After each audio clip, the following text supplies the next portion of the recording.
Hello friends, welcome back to my channel Gyan Sankalp. तो friends, मैं ये यूथ पब्लिकेशन के एग्ज़ाम पॉइंटनर से आपका क्विक रिवीजन करा रही हूँ। इंडियन कॉन्स्टिट्यूशन मैंने इसका पार्ट 1 ऑलरेडी चैनल पे अपलोड कर रखा है। ये पार्ट 2 है। ऐसे ही मैं करके पूरी इंडियन कॉन्स्टिट्यूशन इससे मैं आपको कवर कराऊंगी। इसके साथ साथ मैं एमसीक्यू भी इंडियन कॉन्स्टिट्यूशन के लेके आई हूँ। ऑलरेडी चैनल पे अपलोड किया हुआ 2000 क्वेश्चन करके एक प्लेलिस्ट बनी हुई है जिसमें इंडियन कॉन्स्टिट्यूशन के क्वेश्चंस हैं। तो फ्रेंड्स, अगर आप पहली बार चैनल पे आए तो प्लीज़ चैनल को सब्सक्राइब कर लेना। अगर पसंद आए तो प्लीज़ वीडियो को लाइक भी करना, अपने फ्रेंड में शेयर करना। तो आज का क्लास स्टार्ट करते हैं। यहाँ तक हमारा पिछले क्लास में हो गया है। अगर आपने पहला वीडियो नहीं देखा तो प्लीज़ पहले वीडियो से देखना। तो आपके एक सीक्वेंस में सारा जो इंडियन कॉन्स्टिट्यूशन का डेवलपमेंट जो हुआ है वो सारा आपको सीरियल वाइज पता चल जाएगा। तो अधिनियम आज पढ़ेंगे 1861 का अधिनियम। तो आधुनिक भारत में सर्वप्रथम प्रतिनिधित्व प्रणाली का आरंभ करने वाली अधिनियम। सीधे क्वेश्चन पूछिएगा, आधुनिक भारत में सर्वप्रथम प्रतिनिधित्व प्रणाली प्रारंभ करने वाला अधिनियम कौन था?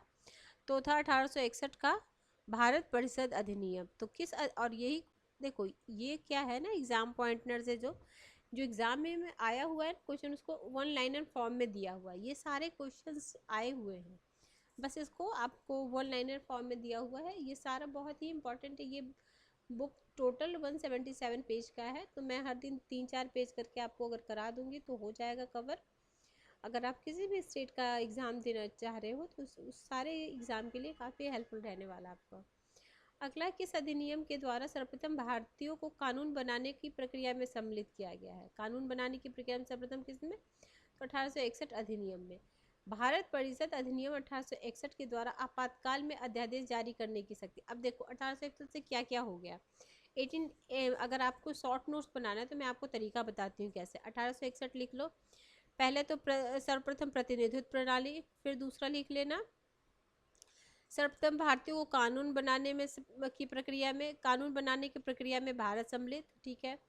फिर हो गया आपातकाल में अध्यादेश जारी करने का, ठीक है। फिर है शक्ति किसको दी गई? वायसराय को दी गई। किस अधिनियम की तरह मद्रास एवं मुंबई प्रेसिडेंसी को पुनः विधायी शक्तियां देकर विकेंद्रीकरण की प्रक्रिया की शुरुआत की गई? भारत परिषद अधिनियम 1861। किस अधिनियम में विधि निर्माण के क्षेत्र में शक्ति विभाजन के सिद्धांत की कल्पना की गई? तो भारत परिषद अधिनियम 1861।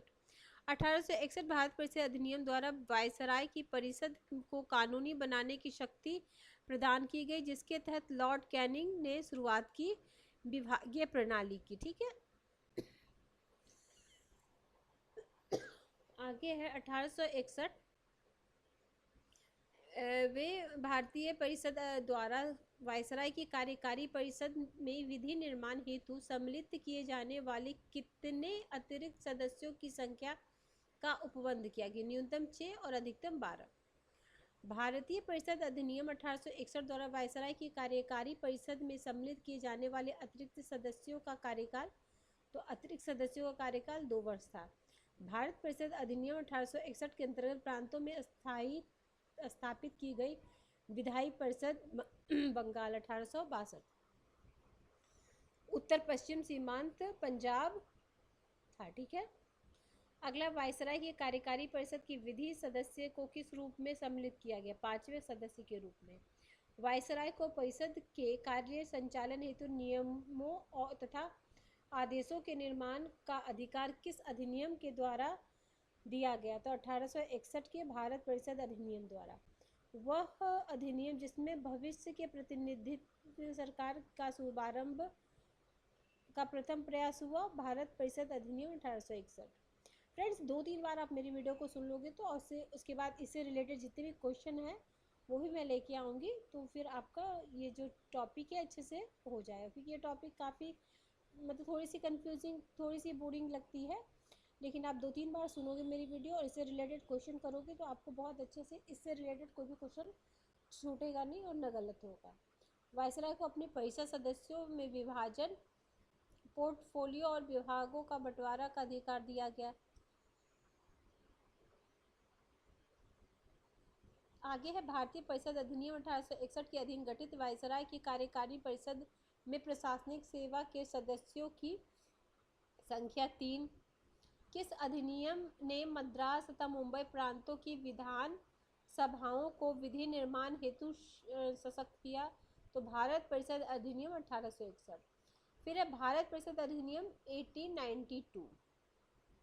तो केंद्रीय विधान परिषद सहित वायसराय को अतिरिक्त सदस्यों के मनोनयन का अधिकार किस अधिनियम के द्वारा दिया गया? भारतीय परिषद अधिनियम 1892। केंद्रीय विधान परिषद में मनोनीत किए जाने वाले अतिरिक्त सदस्यों की संख्या निर्धारित की गई, न्यूनतम 10 और अधिकतम 16। मुंबई तथा मद्रास की परिषद में गवर्नर द्वारा नियुक्त किए जाने वाले अतिरिक्त सदस्यों की संख्या निर्धारित की गई, न्यूनतम 8 और अधिकतम 20।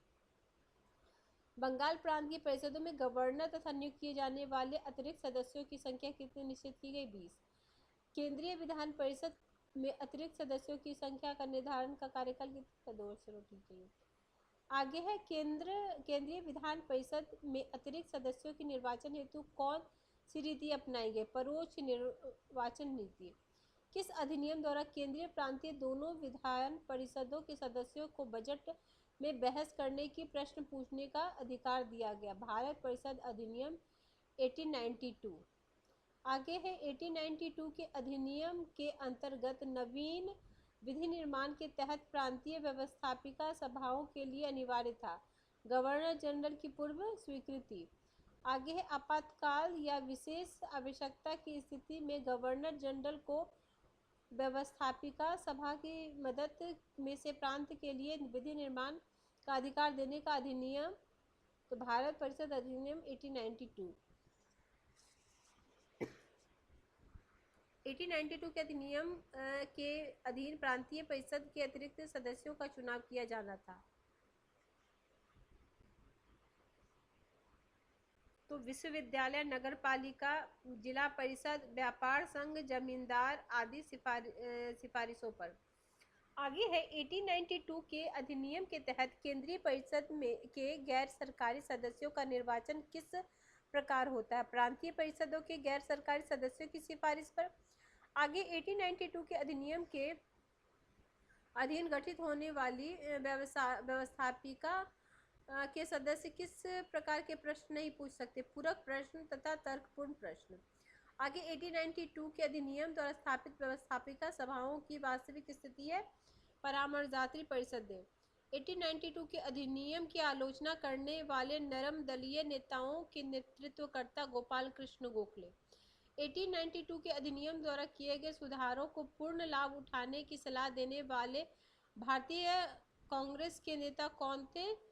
तो सुरेंद्र नाथ बनर्जी। 1892 के अधिनियम गठित होने वाली केंद्रीय परिषद के सदस्य बनाने का प्रमुख भारतीय नेता कौन थे? गोपाल कृष्ण गोखले, रास बिहारी बोस और सुरेंद्र नाथ बनर्जी। अब ये काफ़ी इंपॉर्टेंट है, इससे रिलेटेड आपने काफ़ी क्वेश्चन देखा होगा। भारत परिषद अधिनियम 1909। अब इसके बारे में हम जानेंगे। सबसे पहले तो इसे क्या बोलते हैं? मार्ले मिंटो सुधार के नाम से जानते हैं। पहला पॉइंट, भारत परिषद 1909 किस वर्ष लागू हुआ? तो 1910 में ये बना, लागू हुआ था 1910 में। 1909 के अधिनियम द्वारा वायसराय को केंद्रीय परिषद में अतिरिक्त सदस्यों की संख्या बढ़ाकर 60 सदस्य, ठीक है। 1909 में के अधिनियम द्वारा वायसराय की परिषद की कुल संख्या कितनी थी? 69। आगे है किस अधिनियम द्वारा मुसलमानों के लिए पृथक सामुदायिक प्रतिनिधित्व प्रणाली लागू की गई थी? तो देखो, किस अधिनियम द्वारा मुसलमानों के लिए पृथक सामुदायिक प्रतिनिधित्व लागू की गई थी? तो भारत परिषद अधिनियम 1909 मुसलमानों के लिए। आगे है सांप्रदायिक प्रतिनिधित्व की व्यवस्था द्वारा भविष्य में देश विभाजन की आधारशिला तैयार करने वाला अधिनियम था भारतीय परिषद अधिनियम 1909। आगे है लॉर्ड मिंटो ने मुसलमानों को निर्वाचन संबंधी कौन सी सुविधाएं प्रदान की? पृथक निर्वाचन। आगे सांप्रदायिक प्रतिनिधित्व का जन्मदाता किसे माना जाता है? मार्ले मिंटो को। किसको माना जाता है? मार्ले मिंटो को। भारत सचिव लॉर्ड मार्ले ने निर्वाचन हेतु किस निर्वाचक मंडल की सिफारिश की थी? तो मिश्रित निर्वाचक मंडल की। वह अधिनियम जिसके द्वारा विधि निर्माता परिषद का नाम सर्वप्रथम व्यवस्थापिका सभा रखा गया। तो भारत परिषद अधिनियम 1909। आगे सुधारों की प्रकृति और प्रतिनिधित्व विस्तार के संदर्भ में रिपोर्ट लेने हेतु लॉर्ड मिंटो द्वारा नियुक्त की गई समिति के अध्यक्ष कौन थे? Eighty Arundale. अरुणडेल। अगला है भारत परिषद अधिनियम 1909 के तहत वायसराय की कार्यकारी परिषद में किसे प्रथम भारतीय सदस्य के रूप में नियुक्त किया गया? ये भी इम्पोर्टेंट है। सत्येंद्र प्रसाद सिन्हा को।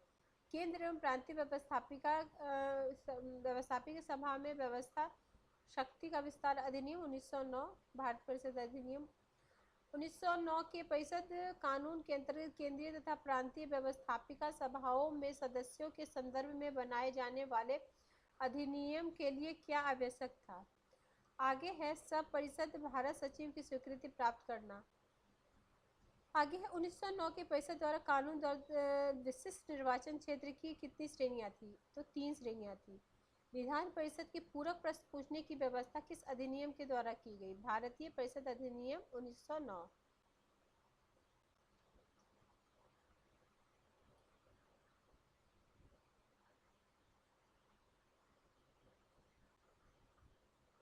ठीक है, आगे हम ठीक है, विधायी परिषद को लोकहित के विषय के रूप में प्रस्तुत करने का अधिकार देने वाला अधिनियम। विधायी परिषद को लोकहित विषय के रूप में प्रस्तुत, तो 1909। अब देखेंगे, देखो नॉर्मल एग्जाम में तो सीधे इसका नाम पूछा जाता है। इसे 1909 के अधिनियम को क्या बोलते हैं? Montez Chelmsford 1919। भारत सरकार अधिनियम 1919 के उद्देश्य क्या थे? तो भारत में एक सुधार, उत्तरदायी शासन की स्थापना। इसका क्या था? उत्तरदायी शासन का स्थापना। और सबसे पहले मुसलमानों के लिए पृथक सामुदायिक प्रतिनिधित्व कब लागू किया गया? तो 1909 में। और फिर इसमें क्या क्या इंपॉर्टेंट है? मिंटो ने मुसलमानों के निर्वाचन संबंधी कौन सी सुविधाएं दी? पृथक निर्वाचन। ठीक है, और ये मिश्रित निर्वाचक मंडल की बात करते थे। अच्छा, और इसमें ये इम्पोर्टेंट है, क्या मैं बोल रही थी, ये वाला 3 श्रेणियों में हुआ था। और ये भी भारतीय पूरक प्रश्न पूछने की व्यवस्था किस अधिनियम के द्वारा की गई? ये वाला इम्पोर्टेंट, पूरक प्रश्न पूछने की। तो हर में 3-4 जो है मोस्ट इम्पॉर्टेंट है, तो आप 2-3 बार सुन लोगे ना तो आपको ध्यान में रहेगा। अगला भारत सरकार अधिनियम 1909 के प्रस्तावित में समावेश था अगस्त घोषणा के मूल सिद्धांत। ब्रिटिश संसद में भारत सरकार अधिनियम 1919 कब पारित किया गया? तो दिसंबर 1919 में। ठीक है, भारत सरकार अधिनियम 1919 लागू किया गया। अच्छा देखो, पारित हुआ ये, और लागू कब हुआ? 3 जनवरी 1921 को, ध्यान रखना। आगे भारत सरकार अधिनियम 1919 के तहत उत्तरदायी सरकार की स्थापना के लिए किस प्रणाली को अपनाया गया? द्वैत शासन। 1919 द्वैत शासन हम बोलते हैं। ठीक है, इसमें उत्तरदायी शासन था। इसमें निर्वाचक मंडल की बात हुई 1909 में मुसलमानों के लिए, और इसमें 1919 में उत्तरदायी शासन की। आगे है 1919 के अधिनियम के अंतर्गत प्रांतीय कार्यकारी परिषद की शक्तियों के विभाजन कितने भागों में किया गया? 2 भागों में, आरक्षित और हस्तांतरित विषय। ये भी इम्पोर्टेंट है। ठीक है, आगे हस्तांतरित विषय पर राज्य के गवर्नर किसकी सलाह पर कार्य करते थे? तो मंत्रियों की सलाह पर। आरक्षित विषय पर राज्य के गवर्नर किसकी सलाह पर कार्य करते हैं? कार्यकारी परिषद की सलाह पर। पहली बार किस अधिनियम के द्वारा केंद्रीय एवं प्रांतीय विषयों में विभाजन किया गया? भारत सरकार अधिनियम 1919। अगला 1919 के अधिनियम के तहत प्रांतीय तथा केंद्रीय सरकार के बीच शक्ति विभाजन किया गया न्याय गमन नियमों के अनुसार।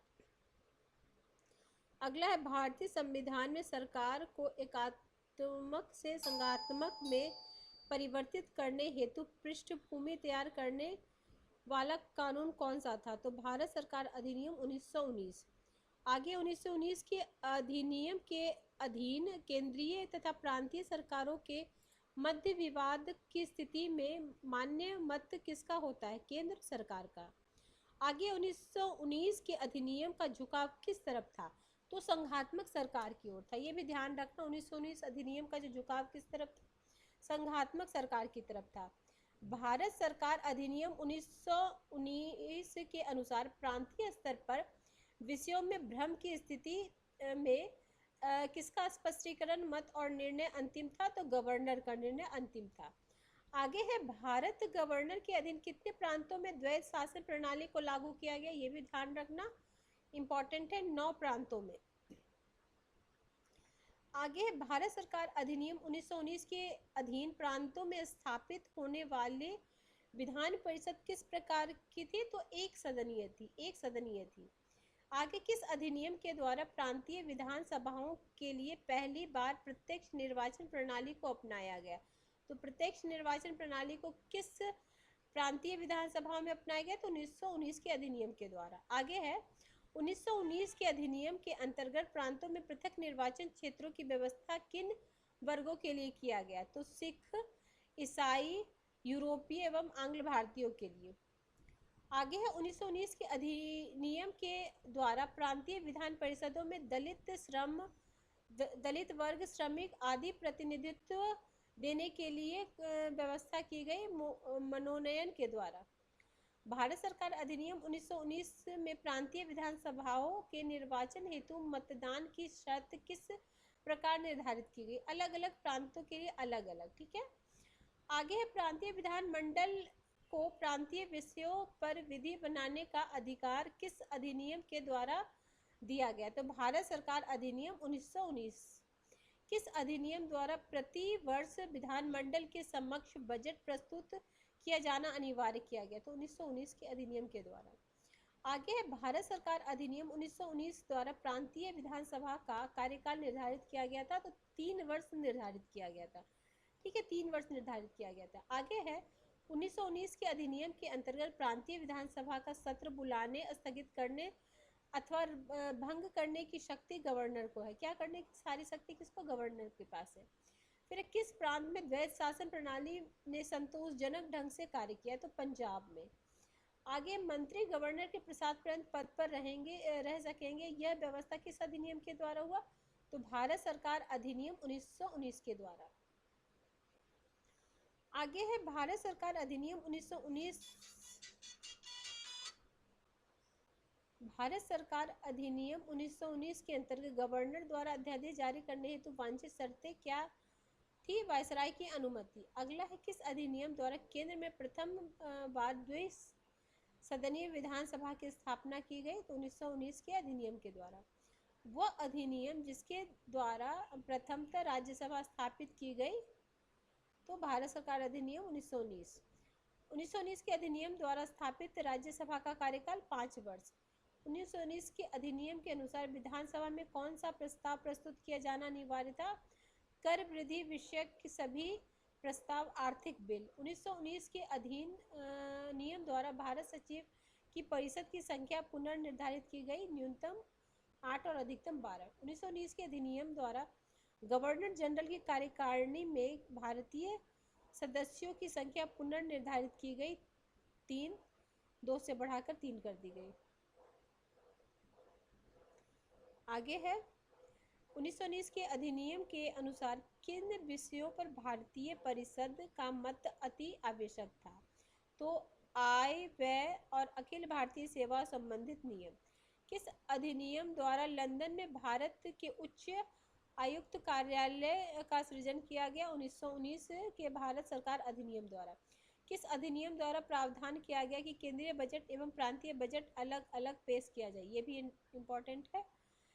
तो भारत सरकार अधिनियम 1919। किस अधिनियम द्वारा पहली बार एक लोक सेवा आयोग की स्थापना की गई? ये भी इम्पोर्टेंट है, 1919।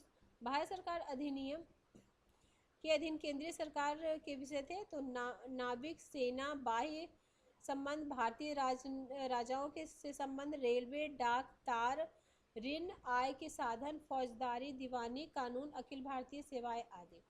भारत सरकार अधिनियम के अधीन प्रांतीय सरकार में विषय निहित थे। तो क्या क्या विषय निहित थे? स्थानीय स्वशासन, शिक्षा, स्वास्थ्य, कृषि, उद्योग, बिक्री कर, सहकारी समितियां, भूमि कर, प्रशासन, सिंचाई, न्याय, पुलिस तथा कारागृह आदि।